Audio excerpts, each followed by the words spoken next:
ये कहानी है साल 1998 मिलिटेंटों ने 1998 से पहले मुझे पकड़ा। की। जम्मू कश्मीर में जब आतंकवाद पीक पर था, मैंने देखा कि ये हिंदू है, ये मुसलमान है, ये सिख है, ये ईसाई है। ये कहानी है उन लोगों की जिन्हें मौत के घाट आतंकवादियों ने उतार दिया। 28 लोग एक ही घर में जिंदा जला दिए गए। जैसे हम आए, वहाँ हिंदू को भी मारा, वहाँ मुसलमानों को भी मारा है। आतंकवाद का कोई धर्म नहीं होता। जिला राजौरी के कोट चलवाल में 15 लोगों को जिंदा जला दिया गया था, वो मुस्लिम थे। तो 15 लोग जो जिंदे जलाए गए थे वो मुसलमान थे।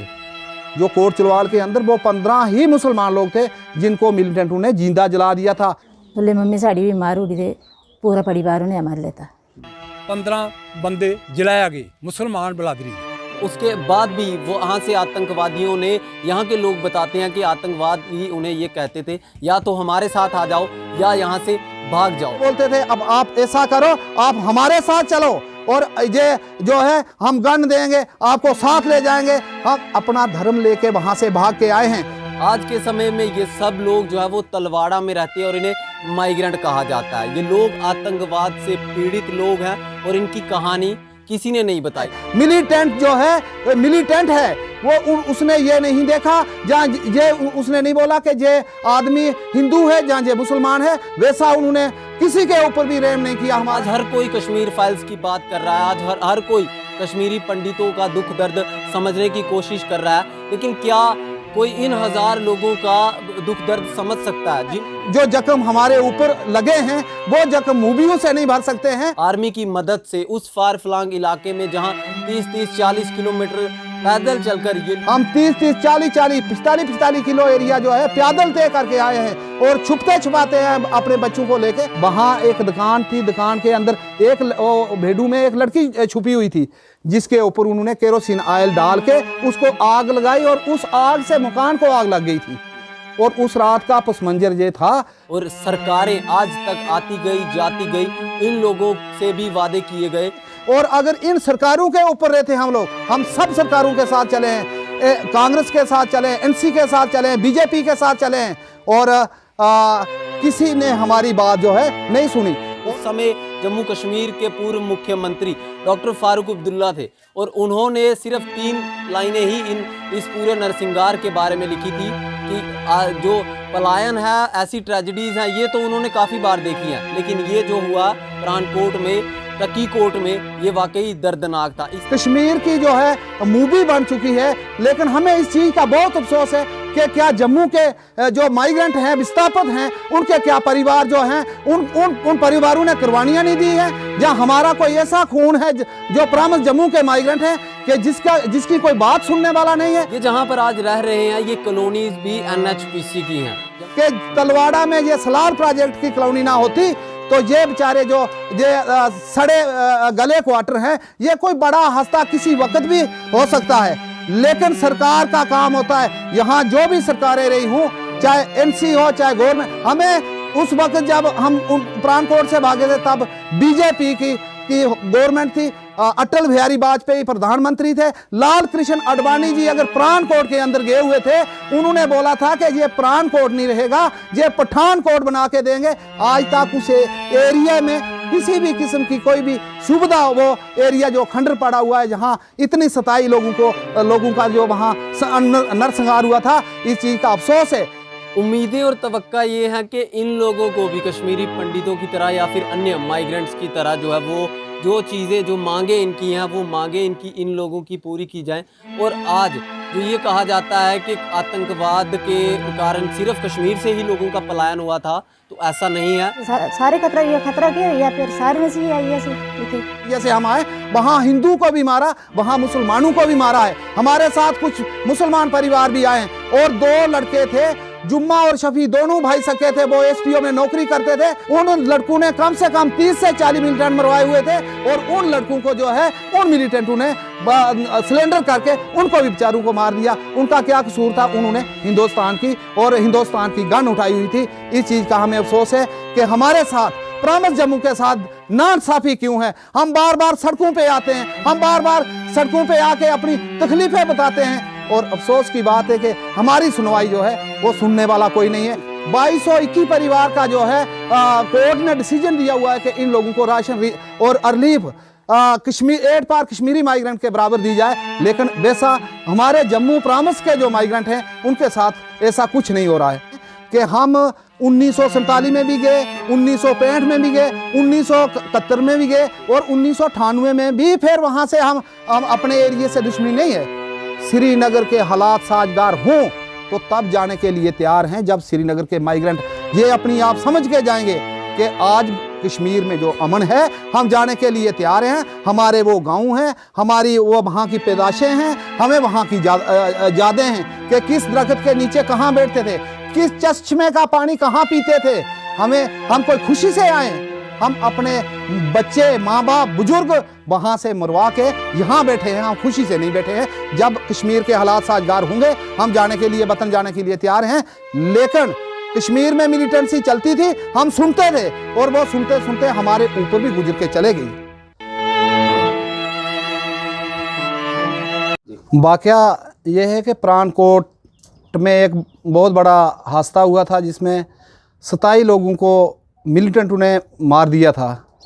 लेकिन उस तरीके से मारा था कि एक तो गोलियों से मारा जाता है, और वो गोलियों से नहीं मारे थे वो लोग कुल्हाड़ियाँ और कोई तेज़ हथियारों से उनका जो है रात 17 अप्रैल 1998 में रात को ही मर्डर कर दिया गया था।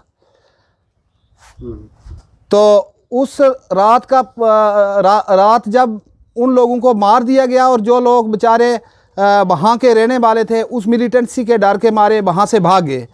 और सुबह जब लोगों को पता चला कि पठानकोट में एक बहुत बड़ा हादसा हो गया है, जिसमें एक लड़की जो है वो जिंदा, जिसको आग जलाया गया था, और वो लड़की कम से कम 4 किलोमीटर के एरिए में वो भागती हुई ढक्की कोट के गांव था। उस गांव को उन लोगों को बताया कि ऐसे ऐसे जो है पठानकोट के अंदर इतना बड़ा हादसा हुआ है कि जिसमें 27 लोगों को कुल्हाड़ियों और तेज हथियारों से उनका मर्डर कर दिया गया, जिसमें एक व्यक्ति आज भी वो हमारे साथ है जिसको गोली लगी हुई है, उसकी सुध लेने वाला कोई नहीं है। उसके घर का बाल बच्चा जो है वो बेचारा मिहनत मजूरी करके अपने बच्चों को पालता है। लेकिन बहुत अफसोस की बात है कि पहले तो ये था कि हमें रजिस्टर माइग्रेंट, जम्मू प्रांत के माइग्रेंटों को हमें रजिस्टर नहीं माना जाता था। हमारे लिए एक दीवार बन के खड़ी हो जाती थी कि जम्मू कश्मीर में जो है धारा 370 है, और ये धारा 370 जो सेंट्रल गवर्नमेंट के कानून हैं, ये जम्मू कश्मीर में हावी नहीं हो सकते हैं। लेकिन हमें सुप्रीम कोर्ट की डायरेक्शन के बावजूद भी हमारा जो केस है ये सुप्रीम कोर्ट में प्रोफेसर भीम सिंह साहब ने लड़ा, हाई कोर्ट में लड़ा, और आज भी 2221 परिवार का जो है कोर्ट ने डिसीजन दिया हुआ है कि इन लोगों को राशन और रिलीफ कश्मीर 8 पार कश्मीरी माइग्रेंट के बराबर दी जाए। लेकिन वैसा हमारे जम्मू प्रांत के जो माइग्रेंट हैं उनके साथ ऐसा कुछ नहीं हो रहा है।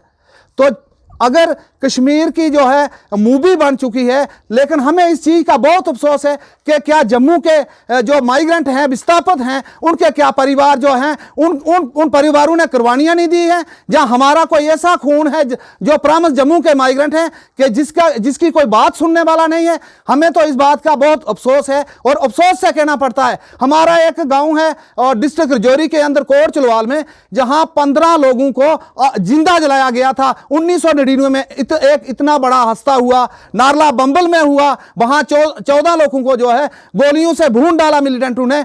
लेकिन वहां 7 आदमी जो है मौके पर मारे गए, और उसमें जो है 7 जो थे उनके एक परिवार का एक आदमी मरता गया। और आज वो परिवार जो है बिल्कुल उनकी सुध लेने वाला जम्मू कश्मीर के अंदर कोई आदमी नहीं है, कि जो विस्थापित लोग हुए उनकी कोई बात सुनने वाला नहीं है। इस चीज का अफसोस आता है कि अगर कश्मीरी माइग्रेंट को अगर जगटी में कॉलोनियां उनको बना करके दी गई, लेकिन हम उनके लिए ये नहीं बोल सकते हैं कि उनके साथ भी ये AK-47 जो है श्रीनगर के अंदर भी चली है, और ये प्रांत जम्मू के माइग्रेंटों के ऊपर भी जेई मिलिटेंट ये मिलिटेंट किसी आदमी का सक्का नहीं हो सकता है। मिलिटेंट है वो उसने ये नहीं देखा जहाँ ये उसने नहीं बोला कि ये आदमी हिंदू है या ये मुसलमान है, वैसा उन्होंने किसी के ऊपर भी रहम नहीं किया। हमारा जिस जिस एरिया से हम आए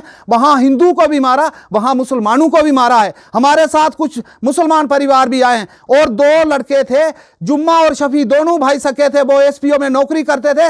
लेकिन हमें इस चीज का बहुत अफसोस है कि अगर मिलिटेंट सरेंडर करके उन्होंने एसपीओ भर्ती करके, उन लड़कों ने कम से कम 30 से 40 मिलिटेंट मरवाए हुए थे और उन लड़कों को जो है उन मिलिटेंटों ने सरेंडर करके उनको भी बेचारों को मार दिया। उनका क्या कसूर था? उन्होंने हिंदुस्तान की गन उठाई हुई थी। इस चीज का हमें अफसोस है कि हमारे साथ प्रॉमिस जम्मू के साथ नाइंसाफी क्यों है। हम बार बार सड़कों पे आते हैं, हम बार बार सड़कों पे आके अपनी तकलीफें बताते हैं और अफसोस की बात है कि हमारी सुनवाई जो है वो सुनने वाला कोई नहीं है। हमें डीसी मैडम को ज्ञापन दिया हुआ है कि हमारे जो परिवार बाइफरकेटेड फैमिली है, लेफ्ट आउट फैमिली है, इनको भी वो रात की सांस दी जाए कि जिन लोगों को 1998 से लेके आज तक एक पाव राशन जो है एडमिनिस्ट्रेशन की या गवर्नमेंट की तरफ से नहीं मिला है। वादे तो बहुत बड़े बड़े होते हैं कि हम जो है माइग्रेंटों के साथ इंसाफ करेंगे। माइग्रेंटों की अगर मूवी बन चुकी है और प्रॉमिस जम्मू के माइग्रेंटों की भी मूवी बननी चाहिए, लेकिन मूवी इस प्रकार से बननी चाहिए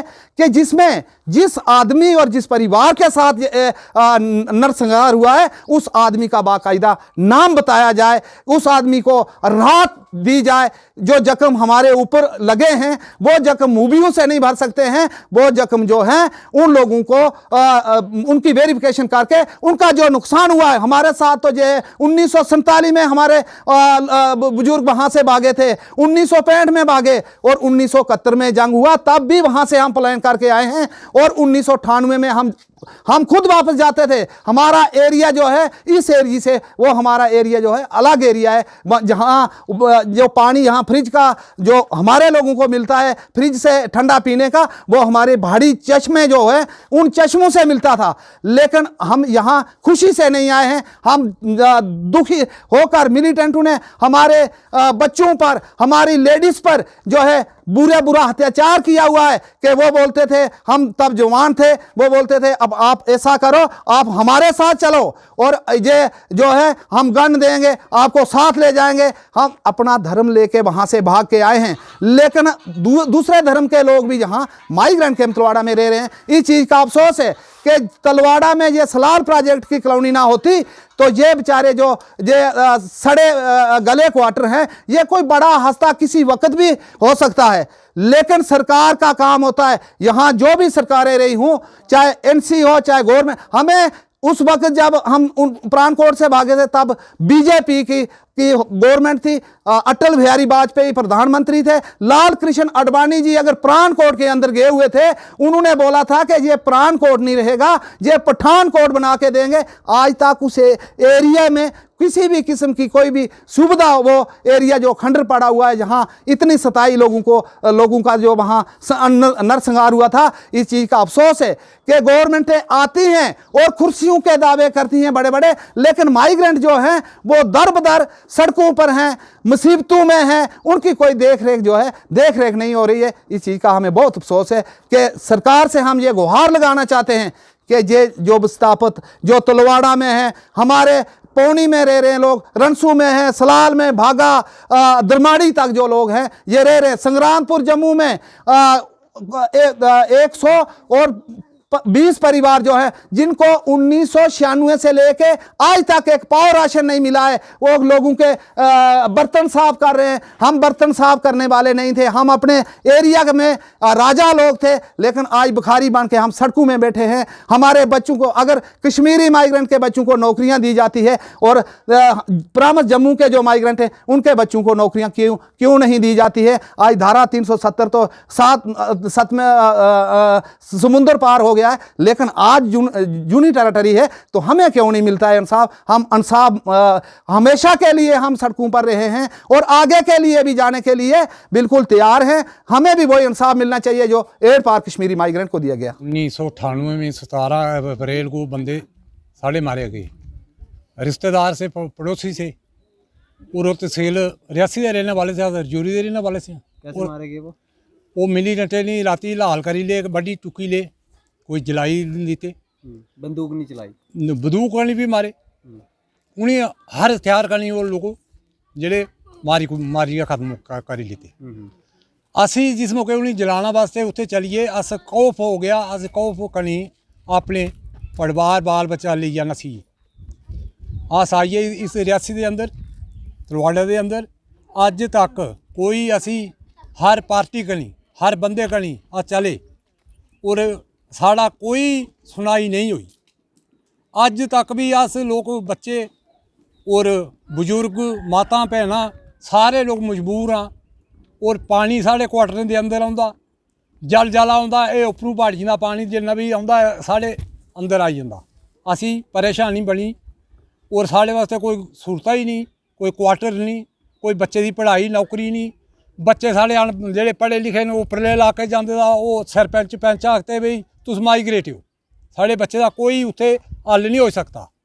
अस गौरमेंट कोल जाने दा गौरमेंट साढ़े बच्चे का कोई हल नहीं करती, वो आखते तुस माइग्रेट हो।